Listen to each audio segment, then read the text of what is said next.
Vote না দিলে কি হবে? কিছু হবে না। ভোট দিবেন কি জন্য? কারে ভোট দিবেন? দায়িত্ব বহন করবেন আপনি। যারে ভোট দিচ্ছেন তার গুণ আপনি নিবেন? তার ভোট আপনি তার গুণ আপনি নিবেন? তো আপনি তার গুণে নিবেন না, তার আপনি বুঝে যাবেন কেন?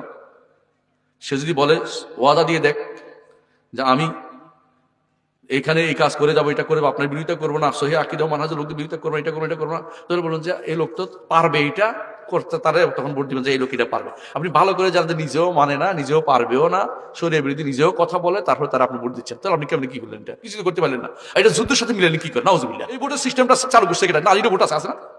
নারীর ভোট আছে না? ইসলামে নারীর ভোট আছে? আছে না? ইসলামে নারীর ভোট নেই, কথা বুঝেন। ইসলামে নারীর ভোট আছে? তাহলে এই নারীর ভোট গুলি চাইছেন তো এটা কিভাবে চাইতেছেন আপনি? নারীদের কাছ থেকে ভোট চাচ্ছে না? ইসলামে কি নারীর ভোট আছে? ইসলামে কি নারীর ভোট আছে? তো আপনি কোথায় পাইছেন? না মত দেয়া আছে, মত দেয়া, কিন্তু মতের সিস্টেম কে দিবে?